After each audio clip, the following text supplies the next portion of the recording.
नमस्कार, मी मयुरेश कडो आणि तुम्ही पाहताय वर्ल्ड न्यूज बुलेटिन। या बुलेटिनमध्ये आपण या आठवड्याभरातल्या जगभरातल्या महत्त्वाच्या घडामोडी जाणून घेणार आहोत। सुरुवातीला बातमी आहे युद्धासंदर्भातली। पश्चिम आशियात युद्धाचा भडका उडण्याची शक्यता निर्माण झाली आहे। इराण आणि अमेरिका यांच्यातला तणाव कमालीचा वाढलाय। इराणने जॉर्डनमध्ये असलेल्या आणि अमेरिकन सैन्याकडून वापरल्या जाणाऱ्या अल अझरक या एअरबेसवर 10 बॅलिस्टिक मिसाइल्स डागल्याचा दावा केलाय। या थेट हल्ल्यामुळे संपूर्ण जगात पुन्हा एकदा खळबळ उडाली आहे। इराण अमेरिका संघर्ष पुन्हा पेटला।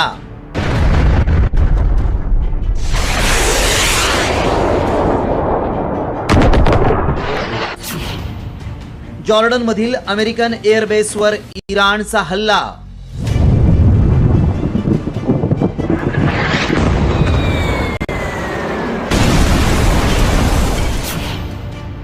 पश्चिम आशियावर युद्धाचे ढग।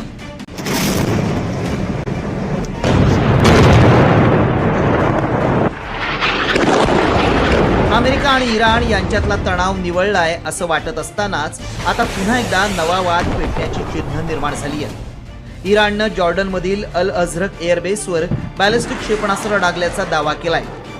हा तळ जॉर्डनचा असला तरी अमेरिकन सैन्य त्याचा मोठ्या प्रमाणावर वापर करत असल्यामुळे या हल्ल्यानं जगाचं लक्ष वेधलंय। अल अझरक एअरबेस हा पश्चिम आशियातील अमेरिकेचा सर्वात महत्त्वाचा आणि धोरणात्मक दृष्ट्या संवेदनशील मानला जाणारा तळ आहे।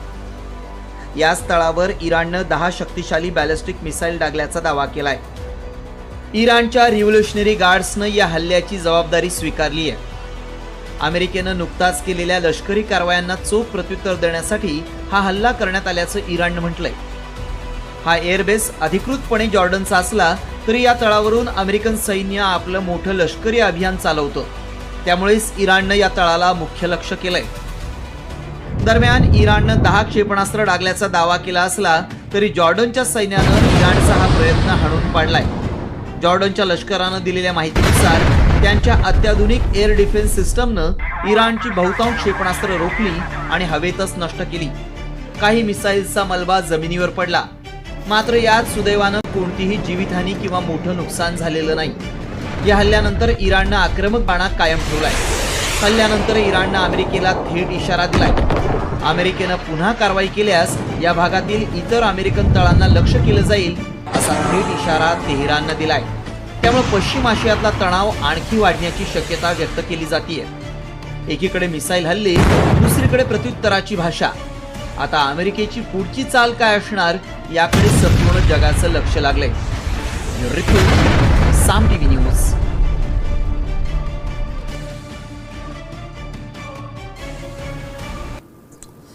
अमेरिका आणि इराणमधील युद्धजन्य तणाव आणखी वाढलाय। होर्मुझ सामुद्रधुनीतील जहाजांवरील हल्ल्यांचा बदला म्हणून अमेरिकेनं इराणवर थेट क्षेपणास्त्र हल्ले केलेत।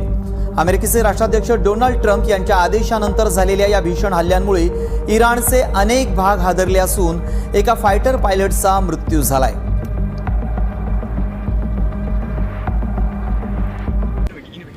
दरम्यान अमेरिकेनं इराणमध्ये कुठे कुठे हल्ले केलेत पाहूया। अब्बास बंदर, चाबार बंदर, जास्क बंदर, अबू मुसा द्वीप या ठिकाणी हल्ले करण्यात आले।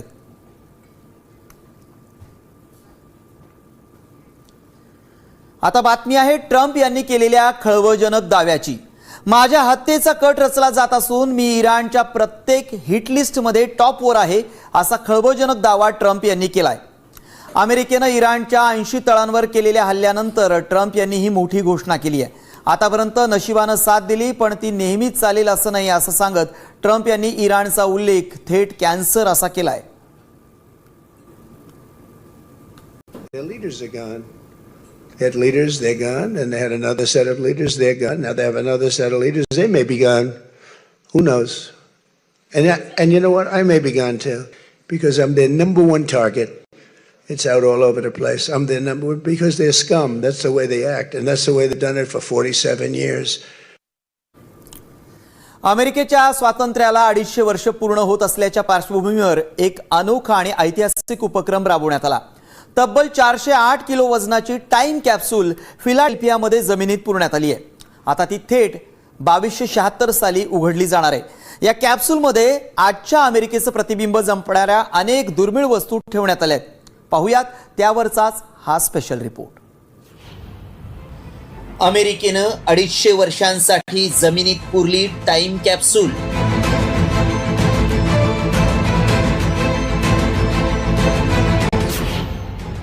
टाइम कॅप्सूलमध्ये व्हेलचं हाड आणि ऐतिहासिक वस्तू.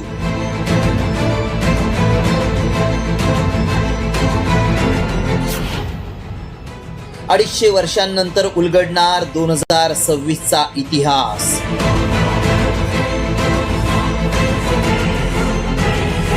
चार जुलैला अमेरिकेच्या स्वातंत्र्याला 250 वर्ष पूर्ण झाली आणि या 250 वर्षांच्या स्वातंत्र्य दिनानिमित्त अमेरिकेत एक अनोखा उपक्रम राबवण्यात आला. 250 वर्षांच्या प्रगतीचा इतिहास भविष्यातल्या नव्या पिढीपर्यंत पोहोचवण्यासाठी फिलाडेल्फियातल्या इंडिपेंडन्स नॅशनल हिस्टॉरिकल पार्कमध्ये एक टाइम कॅप्सूल पुण्यात आली. आता 250 वर्षांनंतर म्हणजेच 2276 साली ही टाइम कॅप्सूल उघडली जाईल.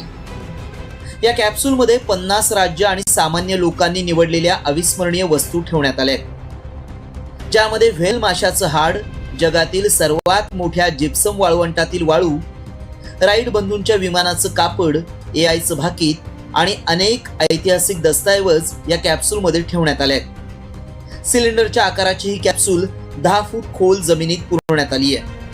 250 वर्ष ही कॅप्सूल सुरक्षित राहावी यासाठी अत्याधुनिक तंत्रज्ञानाचा वापर करण्यात आलाय.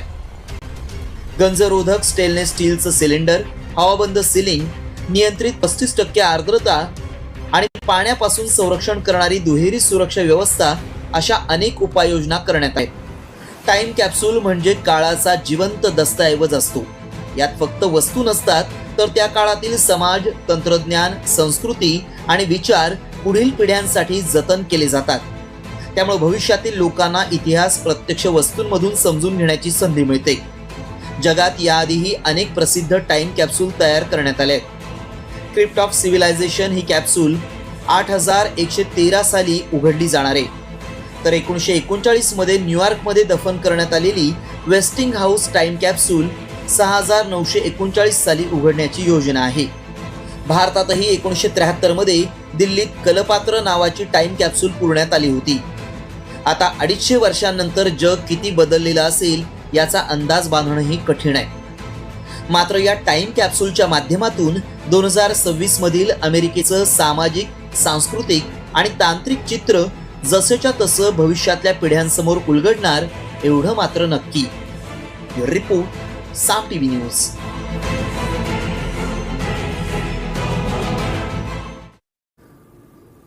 जगभरात ठिकठिकाणी वेगवेगळ्या संस्कृती आणि परंपरा पाहायला मिळतात. मात्र मेक्सिकोमधील एक अनोखी परंपरा पाहिल्यानंतर तुम्हालाही आश्चर्याचा धक्का बसल्याशिवाय राहणार नाही. दक्षिण मेक्सिको येथील सॅन पेड्रो या छोट्याशा शहरात दरवर्षी स्थानिक महापौरांचा लग्न सोहळा पार पडतो. बरं, इथं लग्नासाठी कुणी महिला नसते, तर या महापौरांचं चक्क मगरी सोबत लग्न लावून दिलं जातं. काय आहे हा सगळा प्रकार, चला पाहूया. मगरी सोबत महापौरांचं लग्न.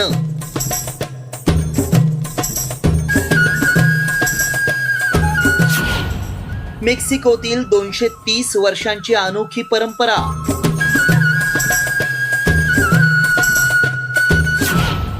लग्न सोहळ्याला देश विदेशातील पर्यटकांची गर्दी.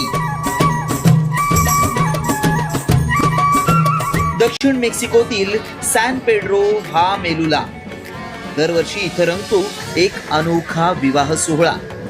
या लग्न सोहळ्यात वर असतात शहराचे महापौर आणि नवरी असते एक मादी मगर. होय, अगदी बरोबर ऐकलत, मगर, जिला पाहताच अनेकांची भंबेरी उडते. तीच मगर या लग्न सोहळ्यात सगळ्यांचं प्रमुख आकर्षण असते. हा विवाह सोहळा म्हणजे प्रसिद्धीचा स्टंट नाही, तर या लग्न सोहळ्याला तब्बल 230 वर्षांचा इतिहास आहे. ही एक जुनी आदिवासी परंपरा आहे. स्थानिक मान्यतेनुसार हा विवाह चोंटल आणि हुआवे या 2 आदिवासी समुदायांमधील मैत्री, ऐक्य आणि शांततेचं प्रतीक आहे. स्थानिक लोक मगरीला निसर्गाचं आणि धरती मातेचं प्रतीक मानतात. या विवाहामुळे चांगला पाऊस पडतो, शेती बहरते आणि मच्छीमारांना भरपूर मासे मिळतात, अशी त्यांची श्रद्धा आहे. विवाहासाठी या मगरीला पांढरा वेडिंग गाऊन आणि ओढणी घालून नवरीप्रमाणे सजवलं जातं. सुरक्षिततेसाठी तिचं तोंड बांधलं जातं. त्यानंतर वाद्यांच्या गजरात संपूर्ण शहरातून तिची मिरवणूक काढली जाते. पारंपरिक नृत्य, संगीत आणि धार्मिक विधींनंतर महापौर मगरीच्या डोक्याचं चुंबन घेतात आणि हा विवाह सोहळा पूर्ण होतो. हा अनोखा सोहळा पाहण्यासाठी देश विदेशातील पर्यटक इथं मोठ्या संख्येनं भेट देतात. स्थानिकांसाठी हा केवळ विवाह नसून निसर्गावरील श्रद्धा, समृद्धीची प्रार्थना आणि सांस्कृतिक वारशाचा उत्सव आहे. जगभरात अशा अनेक परंपरा आहेत ज्या पाहिल्यानंतर, त्यांच्याबद्दल ऐकल्यानंतर आश्चर्य वाटल्याशिवाय राहत नाही. पण त्यामागे दडलेला इतिहास, श्रद्धा आणि संस्कृती समजून घेतली की त्या परंपरांचा वेगळाच अर्थ उलगडतो. मेक्सिकोतली ही अनोखी प्रथा त्याचंच एक वैशिष्ट्यपूर्ण उदाहरण आहे. ब्युरो रिपोर्ट, साम टीव्ही न्यूज. सध्या अवकाश मोहिमा राबवण्यासाठी सर्वच देशांनी पुढाकार घेतलाय. काही देशांनी स्पेस स्टेशन देखील सुरू केलेत. यात आता एका खासगी कंपनीनं देखील उडी घेतली आहे. या कंपनीनं जगातील पहिलं खासगी स्टेशन बनवलंय. कसं आहे हे स्टेशन, चला पाहूयात. जगातील पहिलं प्रायव्हेट स्पेस स्टेशन.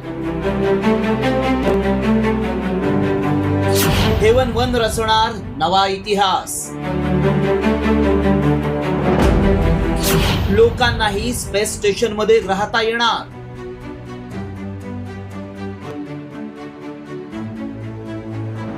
सध्या सर्वच देशांनी अंतराळ मोहिमा सुरू केलाय. कुणी चंद्रावर पाऊल ठेवण्याचं लक्ष ठेवलंय, तर कुणी मंगळावर जीवसृष्टी उभारण्याची तयारी सुरू केली आहे. अशातच अमेरिकेतल्या एका कंपनीनं जगातील पहिलं व्यावसायिक अंतराळ स्थानक तयार केलंय. या अंतराळ स्थानकाचं नाव आहे हेवन 1. व्हॅस्ट या कंपनीनं हे अंतराळ स्थानक तयार केलंय.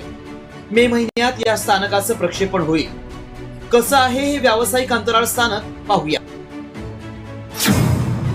हेवन 1 हे एक खासगी अंतराळ स्थानक आहे, जे एकाच वेळी 4 लोकांना सामावून घेण्यासाठी डिझाईन करण्यात आलंय. हे सुमारे 33 फूट उंच आणि 14 फूट रुंद आहे. आतमध्ये विज्ञानाच्या प्रयोगांसाठी आणि शून्य गुरुत्वाकर्षणात उत्पादनासाठी एक प्रयोगशाळा देखील आहे. यामध्ये पृथ्वी पाहण्यासाठी 3.6 फूट आकाराची घुमटाकार खिडकी आणि प्रत्येकाला स्वतःची जागा मिळावी यासाठी वैयक्तिक खोल्या देखील आहेत. व्हॅस्ट कंपनी स्पेसएक्स सोबत मिळून या अंतराळ स्थानकावर काम करतंय. फाल्कन 9 रॉकेटद्वारे हे स्थानक पृथ्वीच्या कक्षेत प्रक्षेपित केलं जाईल. लोकांना पृथ्वीच्या उर्वरित कक्षेत राहण्यासोबत काम करण्यासाठी जागा देणं या उद्देशानं स्पेस स्टेशनची निर्मिती करण्यात आली आहे. सुरुवातीला कंपनीचे कर्मचारी स्पेसएक्सच्या ड्रॅगन अंतराळ यानातून प्रवास करून स्थानकावर पोहोचतील आणि त्याला जोडले जातील. तिथं पोहोचल्यानंतर त्यांना स्टारलिंकद्वारे हायस्पीड इंटरनेट मिळेल. खरं तर अंतराळात गिगाबाईट वेगासाठी स्टारलिंकचं लेझर नेटवर्क वापरण्याची ही पहिलीच वेळ आहे. हे स्थानक सरकारी अंतराळवीरांपासून ते खासगी नागरिकांपर्यंत सर्वांसाठी असेल.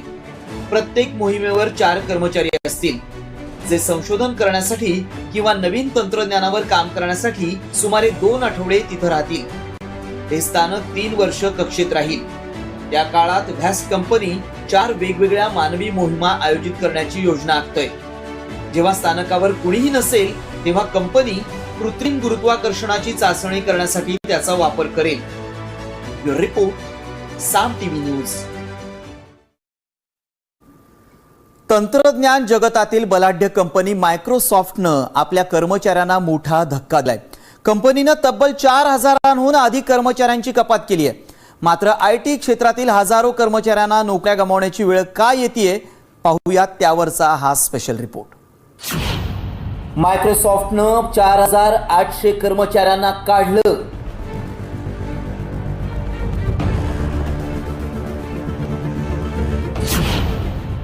AI वरील खर्चाच्या नावाखाली नोकर कपात.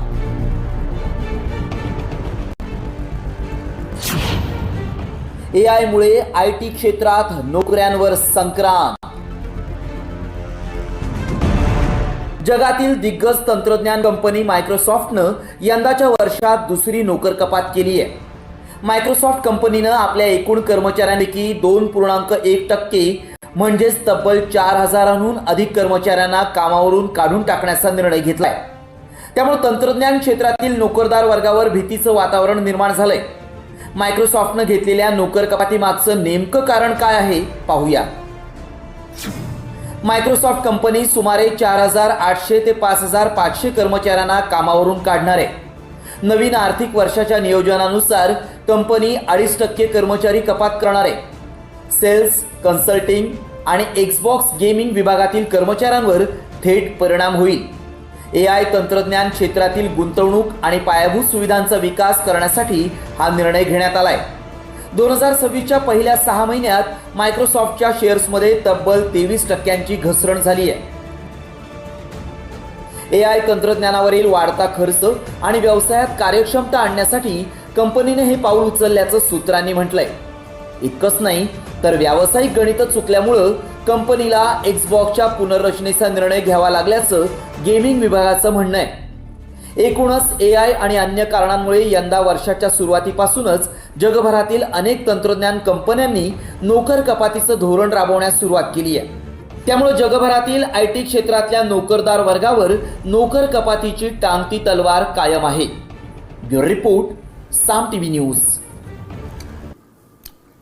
डायबिटीजच्या रुग्णांसाठी आता आनंदाची बातमी आहे. रोज इन्सुलिन घेण्याच्या कटकटीतून त्यांची सुटका होणार आहे. रुग्णांसाठी आता काय नवीन पर्याय उपलब्ध झालाय पाहूया त्यावरचा हा रिपोर्ट. रुग्णांना मोठा दिलासा. आठवड्यातून फक्त एकदाच घ्या इन्सुलिन. रोजच्या इंजेक्शनच्या कटकटीतून सुटका. मधुमेहाच्या रुग्णांसाठी आनंदाची बातमी आहे, कारण आता सकाळ संध्याकाळच्या इन्सुलिन्सच्या इंजेक्शन्स पासून ते मुक्त होणार आहेत. आठवड्यातून फक्त एकदाच घेता येणारं जगातील पहिलं बेसल इन्सुलिन इंजेक्शन भारतात दाखल झालंय. रॉयटर्सच्या वृत्तानुसार डॅनिश औषध कंपनी नोवो नॉर्डिस्कनं गुरुवारी भारतात आपले साप्ताहिक बेसल इन्सुलिन इंजेक्शन्स अविकली लॉन्च केलं. बाजारात आधीपासूनच उपलब्ध असलेल्या दैनंदिन इन्सुलिन औषधांशी स्पर्धा करणं हे त्यांचं उद्दिष्ट आहे. भारतात अंदाजे 60 लाख रुग्ण इन्सुलिन थेरपी घेतात. भविष्यात ही संख्या 90 लाखांपर्यंत वाढण्याचा अंदाज आहे. या दीर्घकाळ टिकणाऱ्या इन्सुलिनचा उपयोग प्रौढांमधील टाईप 1 आणि टाईप 2 मधुमेहावर उपचार करण्यासाठी केला जातो. कंपनीच्या मते हे उत्पादन वार्षिक आवश्यक इंजेक्शन्सची संख्या 365 वरून केवळ 52 पर्यंत कमी करण्यासाठी तयार करण्यात आलेला आहे. त्याची किंमत प्रति युनिट ₹3.73 इतकी आहे. इन्सुलिनच्या 70 युनिट्सच्या साप्ताहिक डोसची किंमत ₹261. डायबिटीज पेशंटसाठी खूप खूप आनंदाची बातमी आहे. आतापर्यंत इन्सुलिन म्हणलं की थरकाप व्हायचा पेशंटचा, पण नोवो नॉर्डिस्क ह्या कंपनीने अविकली नावाचं एक इन्सुलिन आता जस्ट संशोधनातून लॉन्च केलंय आणि ते आपल्या भारतामध्ये सुद्धा drug control general of India यांनी त्याला मान्यता दिलेली आहे. की सध्या जर आपण बघितलं तर जवळपास फक्त भारतामध्ये 30 ते 35% रुग्ण फक्त डायबिटीजनी कंट्रोल केलेले आहेत, पण जवळपास 65% रुग्ण आत्ता सुद्धा डायबिटीज त्यांचं चांगलं कंट्रोल नाही आहे. भारतात 10 कोटींपेक्षा जास्त लोक मधुमेहानं ग्रस्त आहेत, तर सुमारे 14 कोटी लोक प्री डायबिटिक आहेत. कंपनीनं म्हटलंय की इंजेक्शन्सची भीती, वेदनेची भीती आणि खर्चाच्या चिंतेमुळे भारतात इन्सुलिन थेरपी सुरू करण्यास सरासरी 7 ते 9 वर्षांचा विलंब होतो. त्यामुळे उपचारापेक्षा डायबिटीज होणार नाही आणि रक्तातील साखर कशी वाढणार नाही याच्यासाठी काळजी घेणंही जास्त गरजेचं आहे. ब्युरो रिपोर्ट, साम TV न्यूज.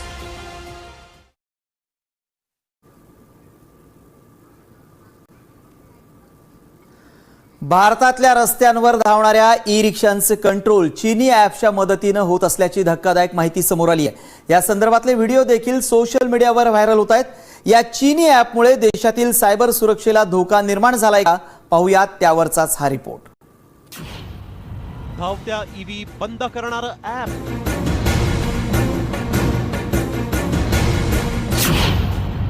वाहन चालकांना चीनी ॲपचा धसका. तुमच्या इलेक्ट्रिक वाहनांवर चीनची छुपी नजर. सध्या देशात BAT BMS नावानं एक चीनी स्मार्टफोन ऍप सोशल मीडियावर व्हायरल होत आहे.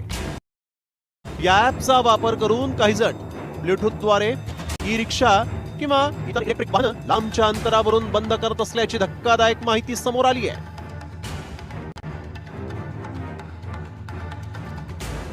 पाहिलं हे ऍप नेमकं काय करतं ते. आता हे ऍप नेमकं काय आहे त्यावर एक नजर टाकूया.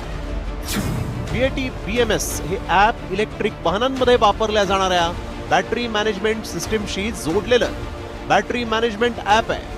हे ऍप बॅटरीची स्थिती, चार्जिंग सायकल, तापमान, व्होल्टेज पातळी आणि वीज पुरवठा यावर लक्ष ठेवतं. अनेक बॅटरी उत्पादक ब्लूटूथ किंवा इंटरनेट कनेक्टिव्हिटीच्या माध्यमातून युजर्सना त्यांच्या मोबाईलवर बॅटरीची माहिती पाहता यावी यासाठी हे ऍप उपयुक्त ठरतं.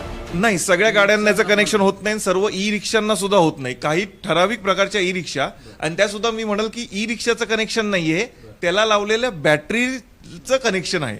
म्हणजे फार कमी ज्या बॅटरी आहेत त्यांना हे कनेक्ट करू शकतो. So I think people need to be made more aware of these ramifications, and government needs to immediately come up with some matters where these kind of cases need to be booked under the IT Act and the Bharatiya Nyaya Sanhita, and a message needs to be given that the time for games, playing games on e-rickshaw is over. You try to mess up with an e-rickshaw by tampering with its computer system or resource, be prepared to go to jail. E रिक्षांमध्ये वापरल्या जाणाऱ्या चीनी battery management सिस्टीमशी हे app link होतं. त्यामुळेच आता केंद्र सरकारनं प्ले स्टोअर वरून हे ऍप हटवण्याचे आदेश दिले आहेत. तसंच भारतात या ऍपवर निर्बंध घालण्याचाही निर्णय घेण्यात आलाय. त्यामुळे तुम्ही इलेक्ट्रिकल कार किंवा रिक्षा वापरत असाल तर मात्र खबरदारी घ्या. ब्युरो रिपोर्ट, साम TV न्यूज. वर्ल्ड न्यूज बुलेटिनमध्ये आपण इतरही घडामोडी जाणून घेणार आहोत, पण वेळ झाली एका छोट्याशा ब्रेकची.